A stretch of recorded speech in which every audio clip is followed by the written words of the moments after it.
Después de esto, Pablo se dirigió a Cesarea y de allí a Tarso, a su tierra natal. Hechos 9:31 dice que entonces las iglesias tenían paz por toda Judea, Galilea y Samaria, y eran edificadas andando en el Señor, y se acrecentaban fortalecidas por el Espíritu Santo. En este texto encontramos el secreto para un crecimiento sano de la iglesia. En primer lugar, el crecimiento numérico de la iglesia en esos días. Lucas usa la expresión se acrecentaba, se refiere al crecimiento numérico. Ese crecimiento numérico era el resultado del fortalecimiento espiritual que el Espíritu Santo obraba en la iglesia. En segundo lugar, las iglesias eran edificadas andando en el Señor. Lucas usa esa expresión, andando en el Señor. Esto nos lleva al discipulado, que no es otra cosa sino andar con Jesús aprendiendo de Él. Si deseamos el crecimiento sano de la iglesia hoy, no podemos olvidar estos dos factores: el trabajo del Espíritu Santo en la iglesia y el andar de la iglesia con Jesús en una experiencia diaria de comunicación a través de la oración, del estudio de la Biblia y de la testificación, o sea, de buscar una persona para Cristo. Pero sigamos ahora con nuestro estudio. Veremos aquí dos incidentes protagonizados por Pedro, sucedidos en Lida y Jope, respectivamente. En Lida, Pedro encontró a un hombre llamado Eneas, que hacía 8 años era paralítico y no salía de la cama. El versículo 34 dice: y le dijo Pedro: Eneas, Jesucristo te sana, levántate y haz tu cama. Y enseguida se levantó. Si observas bien, te darás cuenta que este milagro es muy parecido con el milagro que el Señor Jesucristo obró con el paralítico que yacía junto al estanque de Betesda. A este paralítico del estanque Jesús le dijo: levántate, toma tu lecho y anda. Solo que en el caso de Jesús, es Él, el propio Cristo, quien da la orden. Es Jesús el sanador. Mientras que Pedro dice: Jesucristo te sana. Es que cuando has sido convertido de verdad, sabes cuál es tu lugar. Tú eres un simple instrumento, una herramienta en las manos de Dios. Tú no eres el protagonista de nada. Jesús es el que obra las grandes cosas que nosotros podemos ver cuando predicamos el Evangelio. En estos mismos días que sucedió este milagro, a 16 kilómetros de la ciudad de Lida, donde estaba Eneas, estaba también la ciudad de Jope, donde vivía una cristiana extraordinaria llamada Tabita. Hechos 9:36 relata este incidente de la siguiente manera: había entonces en Jope una discípula llamada Tabita, que traducido quiere decir Dorcas. Esta abundaba en buenas obras y en limosnas que hacía. Percibe el verbo abundar que usa Lucas. Tabita abundaba, estaba llena de, tenía plenitud, riqueza. ¿Pero de qué? De buenas obras y de las limosnas que hacía.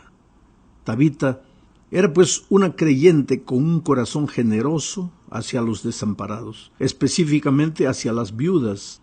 En la cultura de aquellos días, las viudas generalmente eran mujeres que estaban en el desamparo. Pero Tabita salía de la teoría del Evangelio y entraba en la practicidad del mensaje.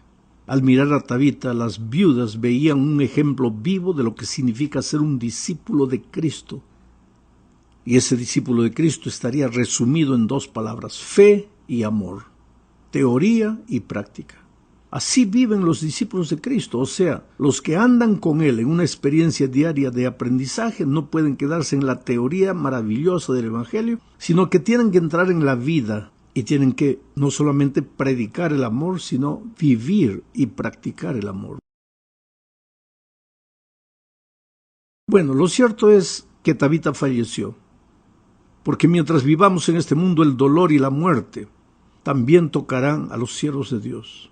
Pero en aquella ocasión, los hermanos de Jope, donde vivía Tabita, llamaron a Pedro, que se encontraba en Lida, ya dijimos cerca, menos de 20 kilómetros, y Pedro se dirigió a Jope.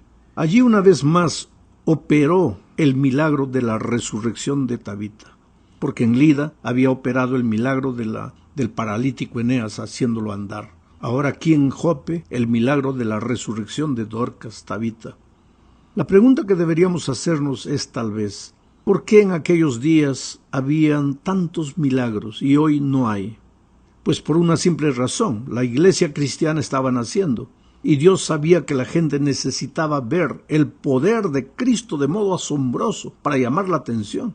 El resultado de esos milagros era que muchos se convertían y la iglesia crecía. Y yo tengo seguridad que en los últimos días, como dice la promesa de Joel 2, también los jóvenes verán visiones, los ancianos. La iglesia obrará maravillas, tanto en el nacimiento de la iglesia cristiana cuanto al fin será así, porque el Espíritu hará grandes cosas al principio de nuestra historia para que la iglesia comenzara y al final para que la iglesia termine su misión.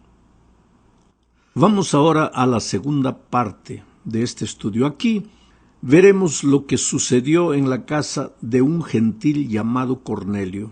Cornelio era un centurión romano que servía al ejército de su país, pero él estaba sediado en Cesarea, él vivía en Cesarea, una ciudad localizada a 40 kilómetros de Jope.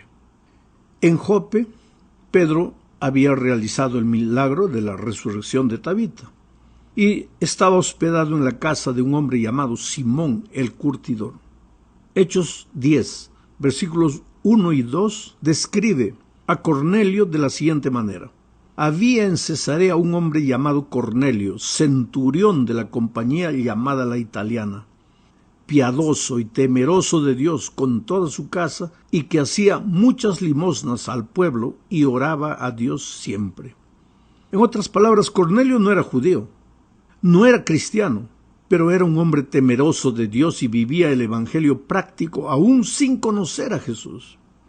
Pero Dios tiene un plan para cada vida y Dios tenía un plan para la vida de Cornelio. Por eso, mientras él estaba orando, le dio una visión.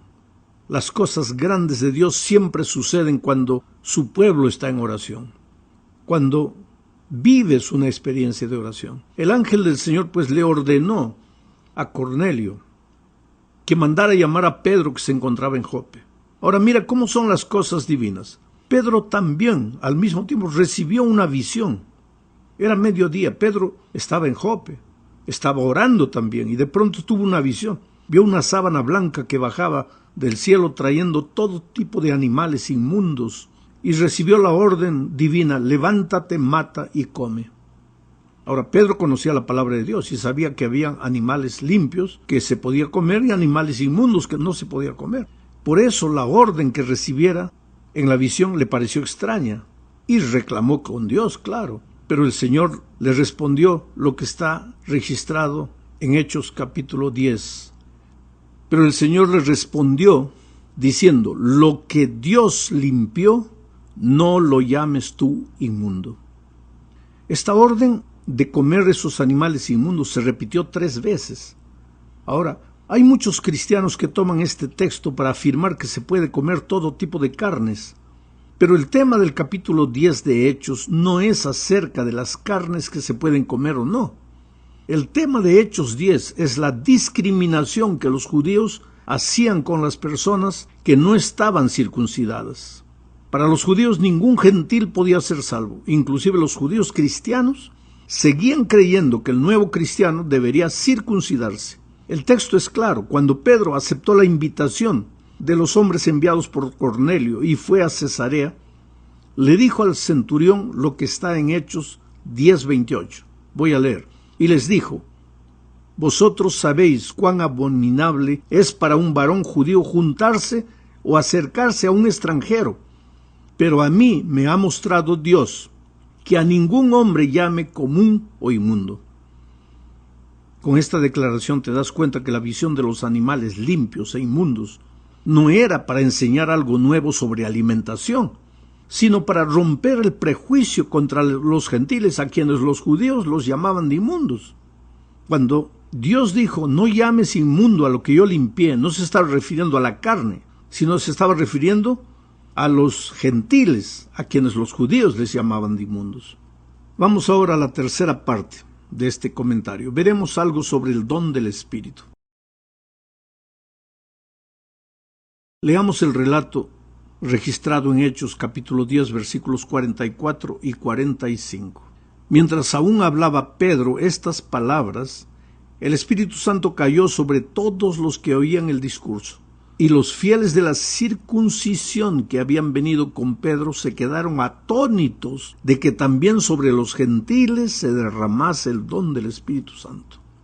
Sabes, para entender este texto y el porqué de la sorpresa de los cristianos circuncidados, o sea, de los judíos, cristianos judíos, por qué ellos se quedaron sorprendidos al ver que el Espíritu Santo bajó también sobre los gentiles, es necesario entender el contexto. En el Antiguo Testamento es claro el mensaje de que Dios había levantado al pueblo de Israel para ser una bendición para el mundo de sus días. Todo comenzó cuando Dios llamó a Abraham y le dijo en Génesis 12, 1 al 3 lo siguiente: Pero Jehová había dicho a Abraham: vete de tu tierra y de tu parentela y de la casa de tu padre a la tierra que te mostraré, y haré de ti una nación grande y te bendeciré y engrandeceré tu nombre y serás bendición. Bendeciré a los que te bendijeren y a los que te maldijeren maldeciré, y serán benditas en ti todas las familias de la tierra. Esto nos prueba, queridos, que Israel era la iglesia de Dios. Era el pueblo de Dios a través del cual el mundo entero debería conocer a Dios. Y serán benditas en ti todas las naciones de la tierra, le había dicho Dios a Abraham. Pero Israel se concentró en sí mismo. Se volvió un pueblo egoísta. Se deleitó con el mensaje bíblico solo para ellos. No cumplió con la misión para la que Dios lo había establecido. Entonces vino la tragedia y la nación fue cautiva. Pero Dios les había prometido un Mesías libertador. Infelizmente, cuando Jesús vino, ellos no lo recibieron. Entonces Dios levanta un Israel espiritual, con todos aquellos que sí aceptaron a Jesús.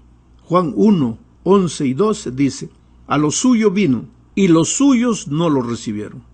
Mas a todos los que le recibieron, a los que creen en su nombre, les dio potestad de ser hechos hijos de Dios.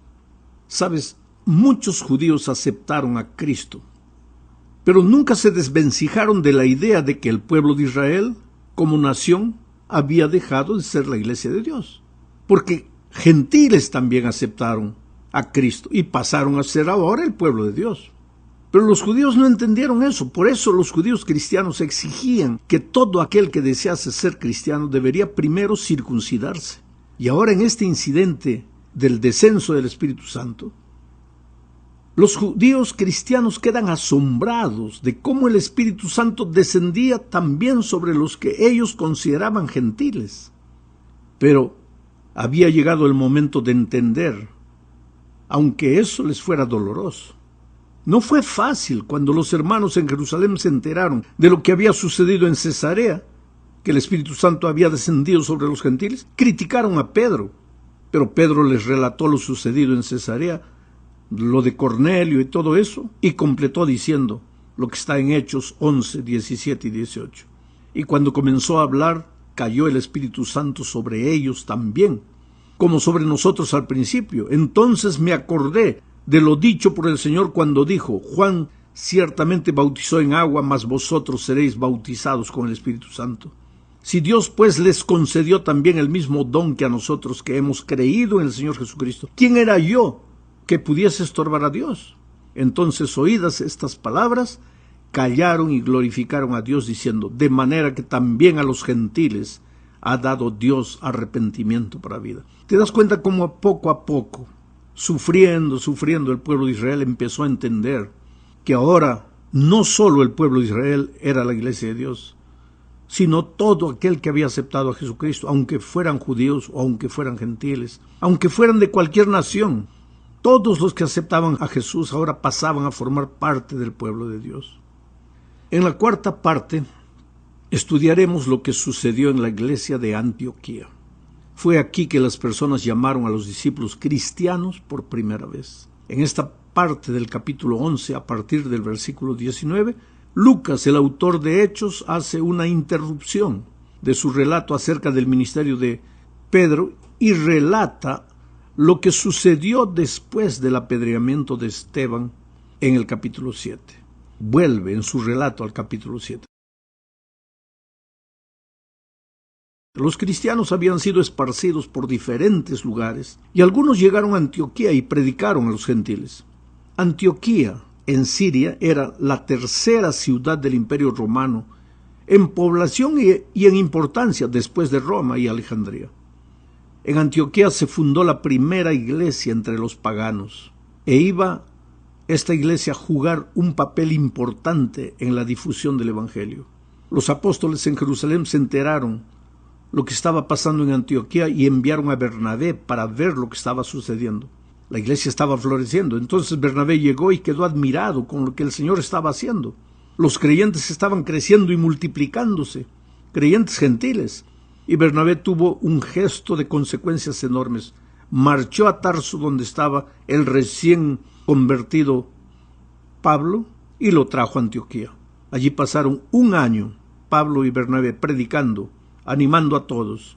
Y ante la noticia de que los hermanos de Jerusalén estaban siendo víctimas del hambre que se había esparcido por toda Judea, los discípulos de Antioquía recogieron una ofrenda y la mandaron con Bernabé y Pablo.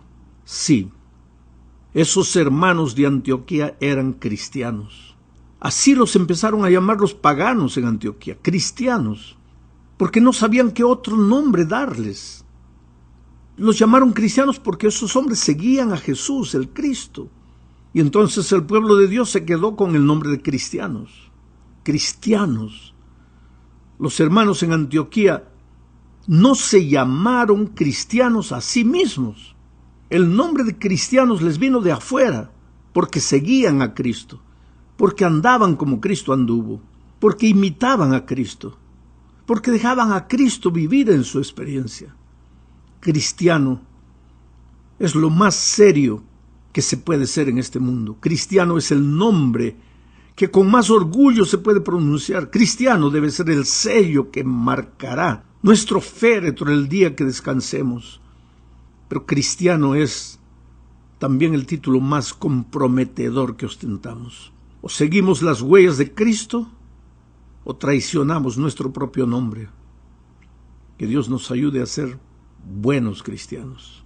Llegamos al fin de esta lección hablando un poco de la persecución promovida por Herodes. Hechos capítulo 12, 1 al 3 dice: en aquel mismo tiempo el rey Herodes echó mano a algunos de la iglesia.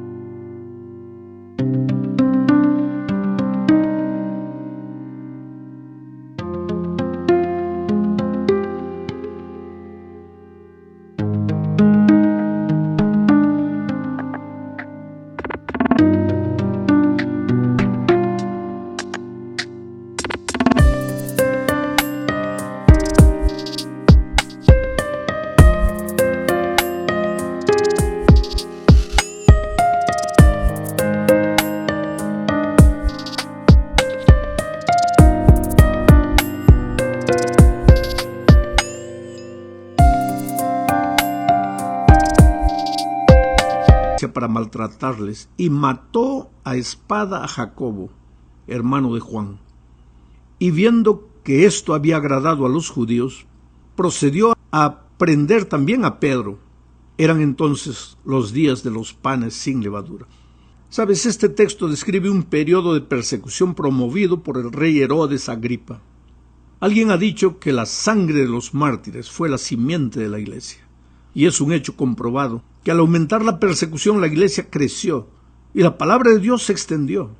Yo no sé por qué hasta hoy la iglesia crece en los momentos de crisis, de dolor, de lágrimas.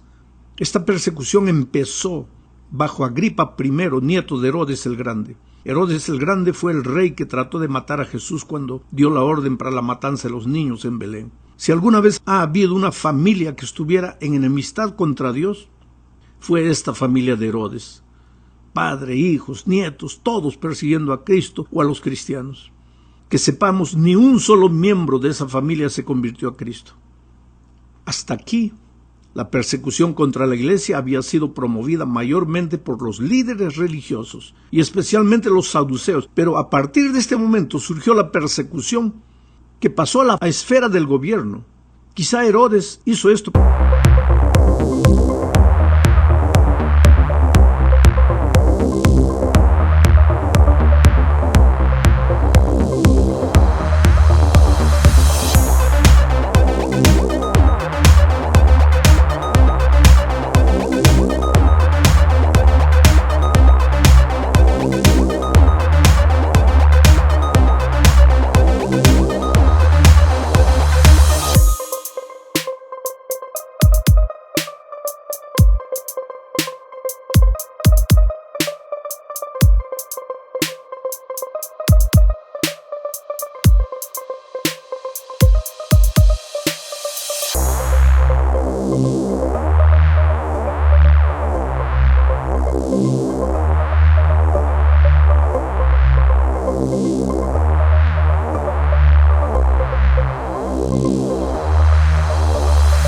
para tratar de ganarse el favor de ciertas personas y sectores influyentes. No sé. Lo que sabemos es que Herodes comenzó a perseguir a algunos de la iglesia. Desencadenó una persecución brutal y despiadada